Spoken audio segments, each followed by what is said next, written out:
అదే RTV app వార్తల్ని క్షణాల్లో చదివే అవకాశం ఉంటుంది. ఒక న్యూస్ పేపర్, ఒక టెలివిజన్ ఛానల్ మీ చేతుల్లో ఎప్పుడూ ఉంటాయి.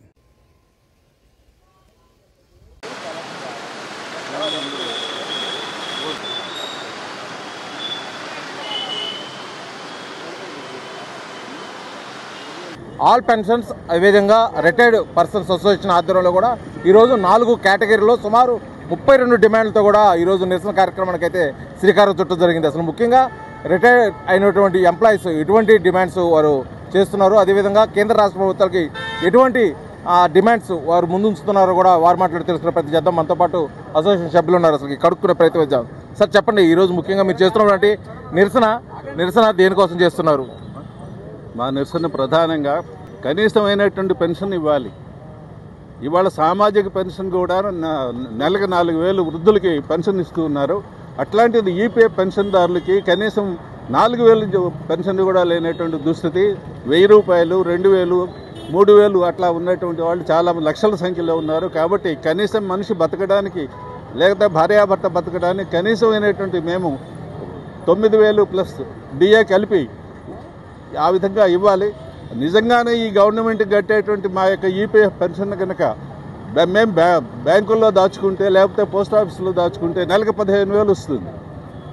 అటువంటిది ఈ ప్రభుత్వం మా దగ్గర తీసుకున్నటువంటి డబ్బు మాకు పే చేయడానికి కూడా ఇష్టపడకుండా ఆ విధమైన దుర్మార్గమైనటువంటి పద్ధతుల్లో వ్యవహరిస్తూ ఉంది. గతంలో రిటైర్ అయినటువంటి పర్సన్లకి రైల్వే ఛార్జెస్లో ట్రాన్స్పోర్ట్లోనూ అవకాశాలు ఉండే వాటన్నిటిని రద్దు చేశారు. అదేవిధంగానే డిఏని కలిపేటువంటి వీటిలో కూడా అదేవిధంగా రిటైర్ అవుతున్నటువంటి ఉద్యోగుల్లో ప్రధానంగా వాళ్ళకి రావాల్సినటువంటి బెనిఫిట్స్ని వెంటనే ఇవ్వకుండా 2 ఏళ్ళు, 3 ఏళ్ళు, 4 ఏళ్ళు పెట్టి పెండింగ్లో ఈ ప్రభుత్వం చాలా దుర్మార్గంగా వ్యవహరిస్తూ ఉంది. అందువల్ల ప్రధానమైనటువంటి ఈ డిమాండ్లు ఇవి.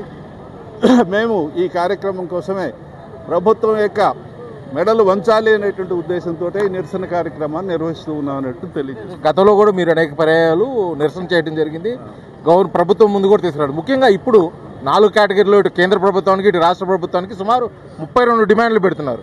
ఈ 32 డిమాండ్లు ఎంతకాలం నుంచి పరిష్కారం కాలేదు. ముఖ్యంగా ఇప్పుడు మీరు కొట్టుకున్న కనీస వేతనం 9,000, అదేవిధంగా టీఏడీఏలు ఇవ్వాలని చెప్పేసి కోరుకుంటున్నారు కదా. అసలు ఇప్పుడు ఎందుకు ఈ సమయం చేయాల్సిన పరిస్థితి వచ్చింది సార్? ఇది రెగ్యులర్గా జరిగేటువంటి సమస్య. ఇది ఈ గవర్నమెంట్లు వచ్చిన దగ్గర నుంచి, ఖచ్చితంగా బీజేపీ గవర్నమెంట్ వచ్చిన దగ్గర నుంచి ఈ కార్యక్రమం నిరంతరంగా కొనసాగుతూ ఉంది. అప్పటి నుంచి మా పిఎఫ్ డబ్బులు ఎక్కడ పెడుతున్నారో తెలియదు, ఏం చేస్తున్నారో తెలియదు, ఎక్కడ తీసుకెళ్ళి ఇన్వెస్ట్ చేస్తున్నారో తెలియదు, మార్కెట్లో పెడుతూ ఉన్నారు, అవి తిరిగి వస్తాయో లేదో తెలియదు. ఇటువంటి వాటికి వ్యతిరేకంగా మేము నిరంతరం మా యొక్క సమస్యల మీదనే పోట్లాడుతూ ఉన్నాం.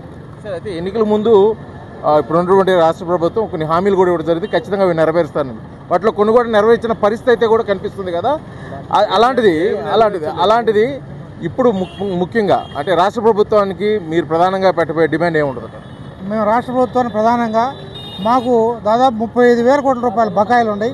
పీఆర్సీ బకాయిలు కానీ, డిఏ బకాయిలు కానీ, రిటైర్ వాళ్ళకి చెల్లించాల్సిన బెనిఫిట్స్ కానీ, గ్రాట్యుటీ కానీ, మిగతా ఎల్ఐసి కానీ, జేఎస్ కానీ, ఏపీజీఎల్ ఎటువంటి 35,000 కోట్లు ఉన్నాయి. ఈ 35,000 కోట్లు 6 ఏళ్ళ నుంచి చెల్లించడం లేదు. ఎప్పుడు చెల్లిస్తారో కూడా కనీసం చెప్పడం లేదు.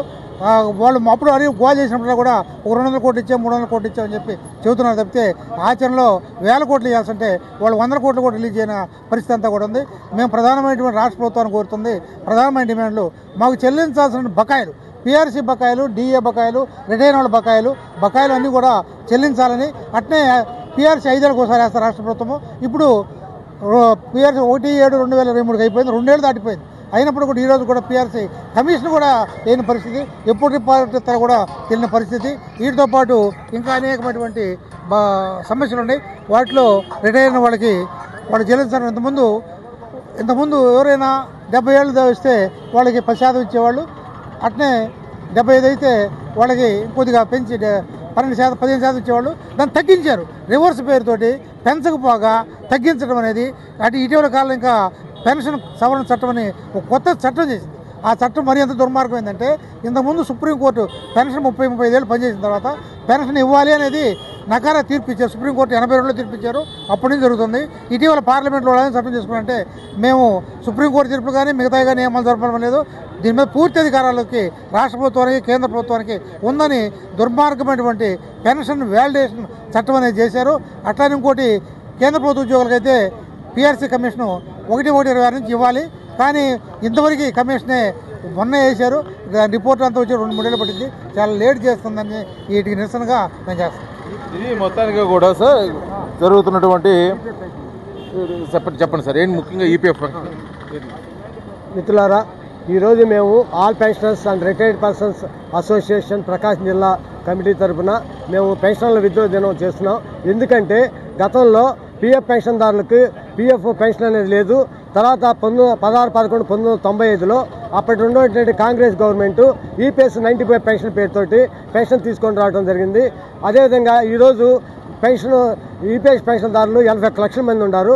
వాళ్ళ కనీస పెన్షన్ 45 లక్షలు కూడా 45 లక్షల మందికి 1000 రూపాయలు కూడా రాదు.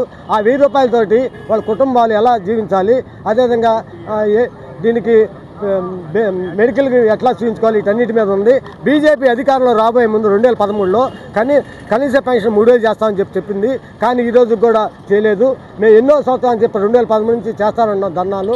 మేము కోరేది ఏంటంటే ఈపీఎస్ పెన్షన్దారులకి 95 పెన్షన్దారులకి కనీస పెన్షన్ 9000 ప్లస్ డిఏ ఇవ్వాలనేది, అదేవిధంగా హయ్యర్ పెన్షన్ ఎంతమంది అయితే పెట్టారో వాళ్ళందరికీ అమలు చేయాలనేది మేము కోరుతున్నాం. ఇది మొత్తానికి పెండింగ్ ఉన్నటువంటి 1000 కోట్ల బకాయిలు చెల్లుతో పీఆర్సీ కూడా చెల్లించాలి. కనీస వేతనం 26,000, కనీసం పెన్షన్ 9,000 చేయాలి, గ్రాడ్యుటీ కూడా పెంచాలని ఇలాగా 4 కేటగిరీలో సుమారు 32 డిమాండ్స్తో కూడా ఈరోజు పెన్షన్దారులు అయితే నిరసన కార్యక్రమం జరిగింది. త్వరితగతిన కేంద్ర రాష్ట్ర ప్రభుత్వాలు దీనిపై స్పందించి మాకైతే న్యాయం చేయాలని చెప్పి కూడా ఒంగోలు నుంచి పెన్షన్దారులు కోరుకుంటున్న పరిస్థితి కనిపిస్తుంది. వీడియో జర్నలిస్ట్ లక్ష్మణ్తో శ్రీనివాస్, RTV, ఒంగోలు, ప్రకాశం జిల్లా. తెలుగులో న్యూస్ కి ఫాస్టెస్ట్ యాప్ ఇప్పుడు టోటల్లీ న్యూ అవతార్లో జస్ట్ 5 seconds లో కంప్లీట్ న్యూస్. సోషల్ మీడియాలో ట్రెండ్స్ కి one stop solution. Live TV app voice search option తో ఇప్పుడే డౌన్లోడ్ చేయండి లేదా అప్డేట్ అయిపోండి. యాప్ లింక్ డిస్క్రిప్షన్ లో ఉంది.